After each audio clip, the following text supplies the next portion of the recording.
Ibinaaresto na ng Department of Justice si Senador Ronald Bato de la Rosa matapos ibasura ng Korte Suprema ang hiling niyang temporary restraining order laban sa warrant of arrest ng International Criminal Court. Kwinestyon naman ng mga abogado ni de la Rosa ang utos ng DOJ. Balitang hatid ni Darlene Cai. Senator Bato is a fugitive from justice, and he should be brought to the ICC to face the charges before him.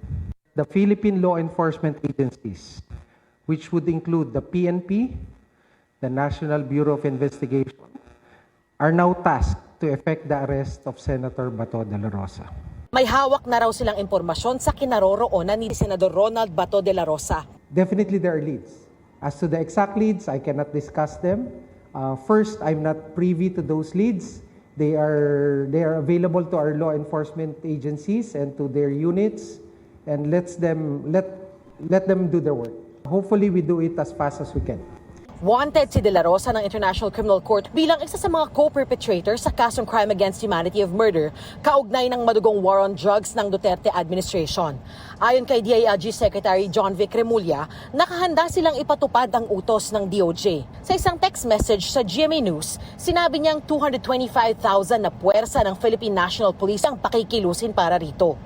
Inalerto na rin ni PNP Chief Police General Jose Melencio Notades Jr. ang mga tauhan ng PNP Maritime Group at Aviation Security Group laban sa posibilidad ng paglabas ng bansa ni De La Rosa. Ayon sa ulat ng GMA News Online, partikular na pinababantayan ng tinatawag na Southern Backdoor o yung dulong katimugang bahagi ng Pilipinas. Ang PNP Criminal Investigation and Detection Group hinihintay na lang daw ang go signal ni Nartates para ipatupad ang arrest warrant. Pag there is an order already and the CPNP has directed us, gagamitin namin ang buong unit po ng CIDG for every region and every province. Wala naman po tayong pinipili, big or small, lahat po yon ay ini-implement namin at all cost. Nakikipag-ugnayan na rin daw sila sa iba pang law enforcement agencies. Susunod din daw sa utos ng DOJ ang NBI. Ayon kay NBI Director Melvin Matibag, isasagawa nilang pag-aresto ng naaayon sa mga alituntunin. Ang mga abogado ni De La Rosa, kwinestyon ang pagpapaaresto ng DOJ sa senador. What law are you invoking? In the spirit of fair play and due process and even humanitarianism.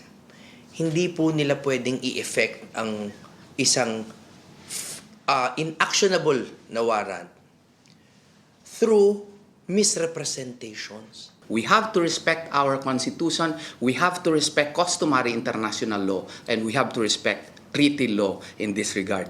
Malinaw daw na target talaga ng gobyernong makuha si De La Rosa. By the sheer act of the President's arm,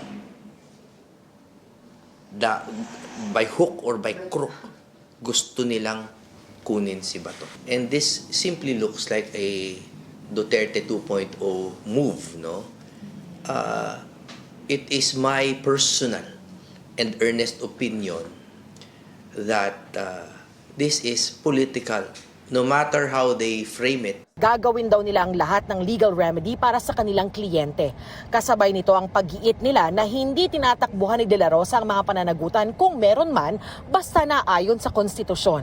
Proper cases can be filed in our country because we have a healthy prosecutorial system, we have a healthy judiciary. Ngayong itinuturing na ng pamahalaan na pugante si Senator Bato de la Rosa ay nagbabala ang Justice Department sa mga tutulong na makapagtago o makatakas siya. Nangihingi rin sila ng kooperasyon sa mga may impormasyon kung nasaan ngayon si De La Rosa.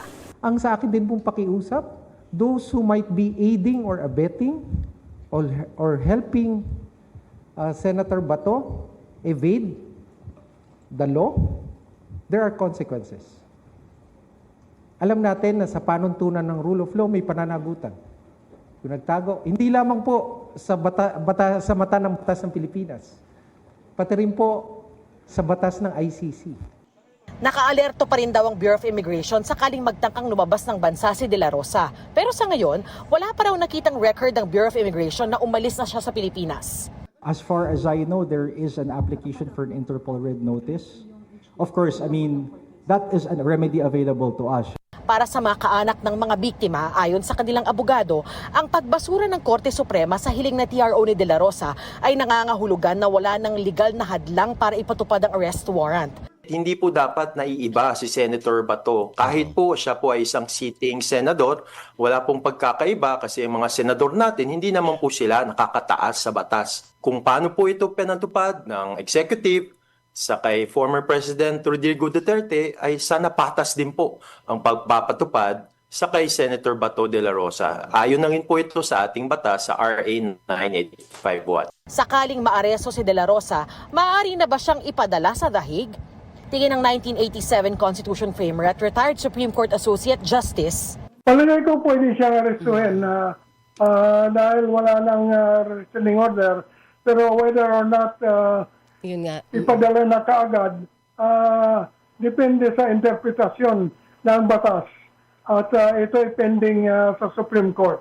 Sabi naman ng DOJ, These are operational matters that I cannot discuss so that we don't defeat the purpose of the arrest, which is the ultimate objective is to bring him to the ICC. noong May 11 sa bisa ng arrest warrant mula sa ICC ay tinangka ng NBI na arestuhin si De La Rosa nang muli siyang pumasok sa Senado. Hanggang sa magkaroon ng kaguluhan sa Senado noong May 13 at muling naglaho si De La Rosa madaling araw kinabukasan. Kasama niyang umalis noon si Senador Robin Padilla. Iniimbestigahan ng DOJ kung may pananagutan si Padilla. Darlene Kai, nagbabalita para sa GMA News. Sa isang pahayag, itinanggi ni Senador Robin Padilla na itinakas niya si Senador Bato de la Rosa. Anya, papaano sila tatakas kung wala namang humarang sa kanila nang lumabas sila sa Senado noong May 14 kahit marami daw pulis noon. Ibinabaraw nila noon si de la Rosa sa Makati City kung saan sinundo siya ng sasakyan. Sabi pa ni Padilla, hindi niya maituturing na pugante si de la Rosa lalo kung dahil lang anya ito sa impluwensya ng ibang bansa.